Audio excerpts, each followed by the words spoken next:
Tips to overcome your fears. 1. Smile. There are many benefits to smiling and laughing, and when it comes to working on more confident body language, this is an area that should be fun and relatively stress-free. Smiling is associated with the happiness chemical, dopamine, and the mood-stabilizing hormone, serotonin. Many empirical studies have shown that smiling generally leads to positive outcomes for the person smiling, and further research has shown that smiling can influence listeners' perceptions of our confidence and trustworthiness as well. 2. Posture. How is your posture? Let's start with a short self-assessment of your body. Are your shoulders slumped over or rolled back in an upright posture? When you stand up, do you evenly distribute your weight or lean excessively to one side? Does your natural stance place your feet relatively shoulder-width apart, or are your feet and legs close together in a closed-off position?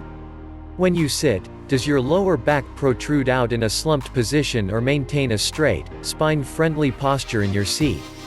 All of these are important considerations to make when evaluating and improving your posture and stance, which will lead to more confident body language over time. If you routinely struggle with maintaining good posture, consider buying a posture trainer corrector, consulting a chiropractor or physical therapist, stretching daily, and strengthening both your core and back muscles. 3. Know your inner power. Everyone doubts their ability to make things go right. Many times, these doubts have nothing to do with whether we can or can't, but they make us very unhappy. Take a look at the doubts you have and put them into words. What, or who, made you feel doubtful? As we grow, doubts can be sown in our minds. They can be stated outright or simply implied. Remember that this is someone else's opinion and can be discarded no matter how much they assert it as truth. Look at these doubts in the present and decide whether they are true for you. Discard the ones that don't fit you. 4. Trust yourself. Somehow you have made it through everything life has thrown at you and you are still in the game. Although life is uncertain, take a minute to look at all of the seemingly impossible times you have had to deal with.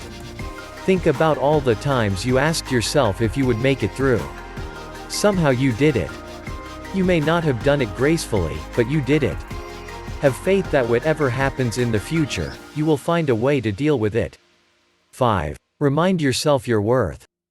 There are many messages tossed at us in life. Most of the time, they are attempts to get us to buy something. We are told we are not thin enough, smart enough, educated enough, or cool enough. Here is a new take on these things. You are enough. You are enough no matter what you weigh. You are enough if you decide that you are. These things are up to you, not anyone else. Know that you, as you are worthy of love, happiness, and all the good things in life. 6. Don't let anyone insult, manipulate, or use you. This can be hard to spot, but whenever you feel uncomfortable around someone or feel as if you are walking on eggshells, chances are they are doing or saying things that bring you down and make you liable to manipulation. Social rules can make it difficult to stand up for yourself when someone is negative or insulting, but that is what that person is counting on. People who covertly insult you are counting on the fact that you feel you are being rude if you point out that they have acted thoughtlessly. But they are the ones who lack manners. If someone treats you bad, just remember that there is something wrong with them, not you. Normal people don't go around destroying other people. If someone insults you, you have every right to cordially insist that they treat you with respect. It is not good manners to sit there and be abused. If someone insulted your spouse or child, you would rise to their defense. 7.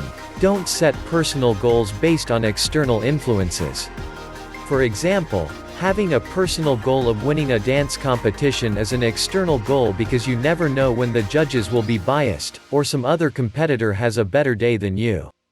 Having a personal goal of learning a highly technical program, on the other hand, is a good internal goal because it is something over which you have complete control. Look over your goals and revise them so that you are in control of the outcome. 8. Don't worry about the small problems. When we go through tough times, we adopt survival patterns that work for the rough times, but are not necessarily right for everyday living. We may have decided to worry about the small things, so they don't get away from us. It takes the joy out of life. If something goes wrong, you will notice and handle it. Most of the small stuff irons itself out. 9. Hang out with positive people. There is nothing more discouraging than someone who is apathetic and makes it known to everyone around him or her, or the person who is always angry or sad no matter what you do to help them. These people can bring us down. Limit your exposure to these people. The majority of your time should be spent with dynamic people who are happy and get things done. People who find ways of handling things in life are the people who feed you positive energy. Don't fear your fears. Overcome them with courage and confidence.